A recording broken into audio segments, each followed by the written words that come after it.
मौलाना काजी अतीकुल्लाह साहब कासमी रहमानी काजी शरीयत ज़िला अररिया वो तशरीफ़ फरमा है।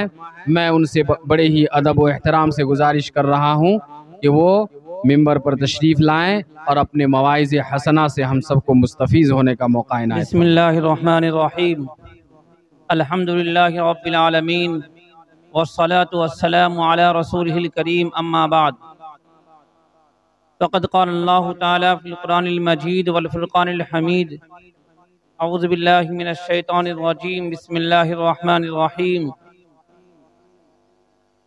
व अतीउल्लाह व रसूलहु व ला तनाज़अू फ़तफ़शलू व तज़हब रिहुकुम वस्बिरू वक़ाल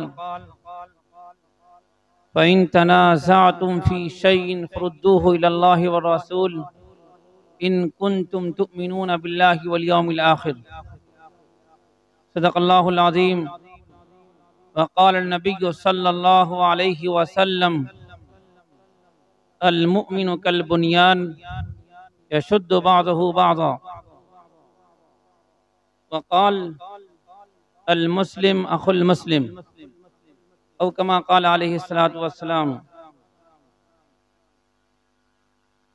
दूर दराज से तशरीफ लाए हुए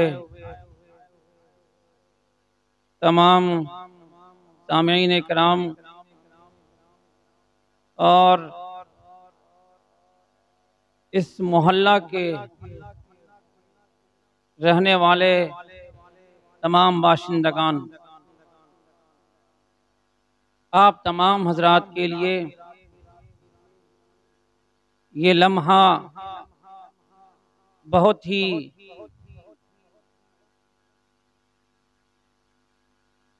खुशनसीबी का है कि आपके दरमियान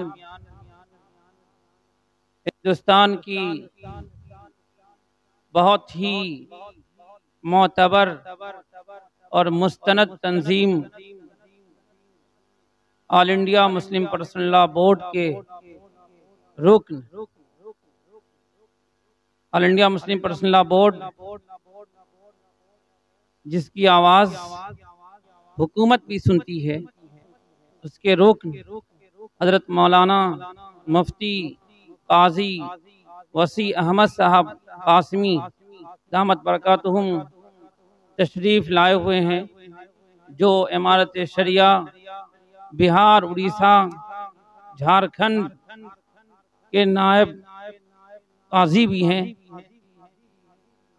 वो हमारे दरमियान मौजूद हैं। कुछ ही देर में आप सबों से मुखातब होंगे। मुझे हुक्म मिला है कि उनके आने से पहले पहले कुछ बातें अर्ज कर दें।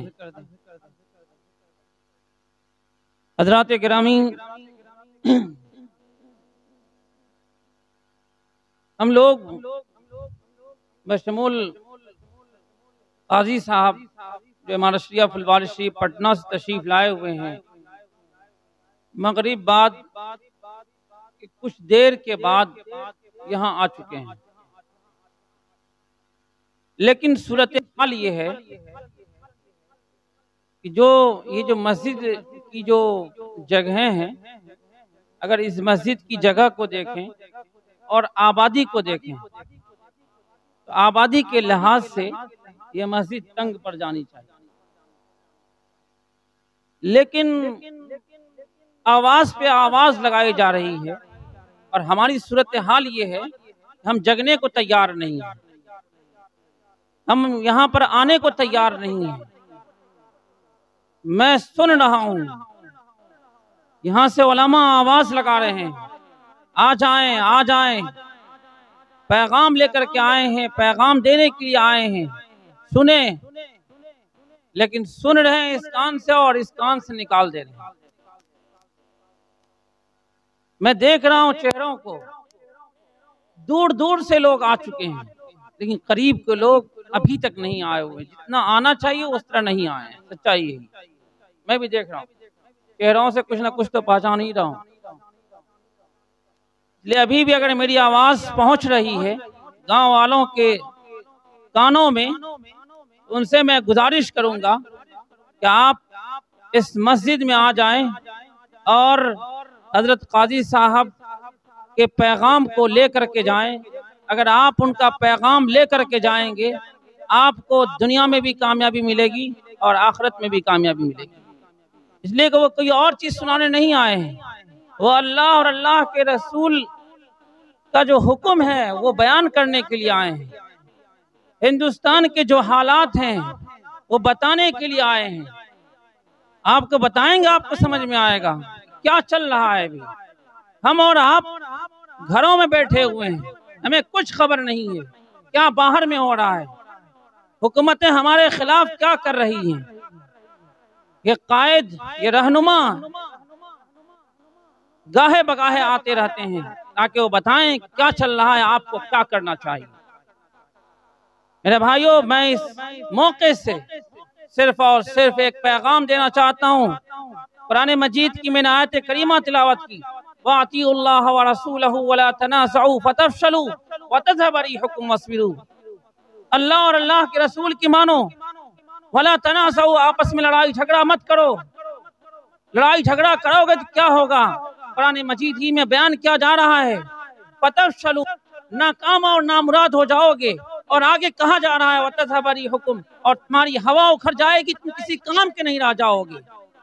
अगर तुम लड़ाई झगड़ा करते रहे, आपस में कीना रखे एक दूसरे से कीना रखे हुए रहे, इख्तलाफ करते रहे, एक दूसरे को देखना गवारा अगर नहीं किया, यकीन मानो कि एक दिन आएगा तुम किसी काम के नहीं रह जाओगे।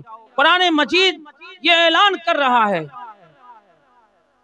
हमारी सूरत हाल ये है कि हम इस पर ध्यान दिए बगैर हम अपने आप में मस्त हैं, मगन हैं। कह रहा हमारी बात वो क्यों नहीं मान रहा है। थोड़ी थोड़ी मामूली चीजों को लेकर के झगड़ा हो रहा है, और झगड़े में हम लोग इस तरह पड़े हुए हैं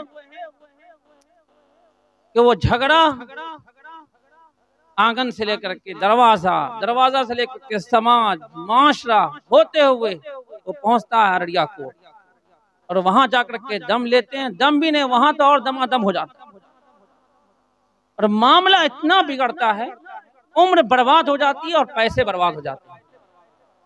फिर आखिर में बैठते हैं कि अब मामला हो चुका, हर एतवार से हम पास हो चुके हैं। कुरान ने जो कहा ना वतज़हब रिहुकुम, वैसे नहीं कहा है हवा तुम्हारी उखड़ जाएगी, तुम्हारी हवा पास हो जाएगी। तो क्यों कहा, लोगों को समझ में आए कि लोग गाड़ी पर चढ़ा करते हैं, गाड़ी में टायर होता है, चक्का होता है, अगर चक्के की हवा अगर निकाल दी जाए वो गाड़ी आगे नहीं बढ़ सकती। अगर जबरदस्ती गाड़ी को आगे बढ़ाना चाहेगा ड्राइवर, वो गाड़ी अनबैलेंस होकर के पलट जाएगी, वह गाड़ी किसी गड्ढे में चली जाएगी और सबकी जान हलाकत में पड़ जाएगी। यही हाल है समाज और माशरे का। अगर समाज और माशरे में इख्तिलाफ होता रहा, लड़ाई झगड़ा होता रहा, फसाद होता रहा, एक दूसरे से कटे रहे, किसी भी हाल में कामयाब नहीं हो सकते। इसलिए मेरे भाइयों, कुरान मजीद दूसरी जगह ये ऐलान कर रहा है, वातसिमू बिहब्लिल्लाहि जमीअन वला तफर्रकू, अल्लाह की रस्सी को मजबूती से थाम लो, वातसिमू, मजबूती से थाम लो, वला तफर्रकू, और आपस में तफरकाबाजी मत करो। हुक्म दिया जा रहा है साफ, आपस में तफरकाबाजी मत करो, गुटबंदी मत करो।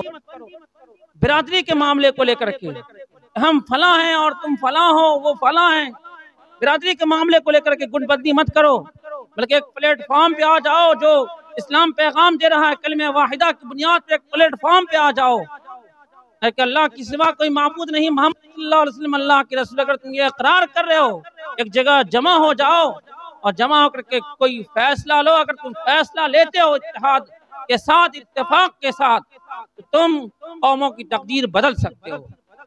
लेकिन अगर तुमने इत्तेहाद के साथ और इत्तेफाक के साथ अगर फैसला नहीं लिया और गुटबंदी बना करके फैसला लिया, फिर तुम्हारे फैसले की कोई अहमियत और कोई वक्त बाकी नहीं रह जाएगी।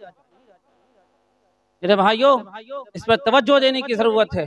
अभी तफसील के साथ हजरत काजी वसी अहमद साहब कासमी दामत बरकातहुम बयान करेंगे, पूरी तफसील बतलाएंगे आपको क्या चल रहा है क्या नहीं है। कि मैं सिर्फ ये पैगाम इत्तेहाद और इत्तेफाक का देना चाहता हूँ।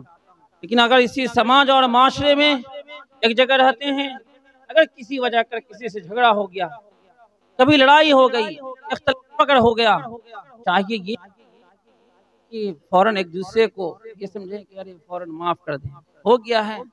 जिस तरह प्लेटें जो है एक जगह रखी जाती हैं, उठाने में कभी ये ढनमन हो ही जाता है। ढनमन अगर हो गया तो फिर उसको उसी तरह से थोड़ा सा नॉर्मल होकर के मामला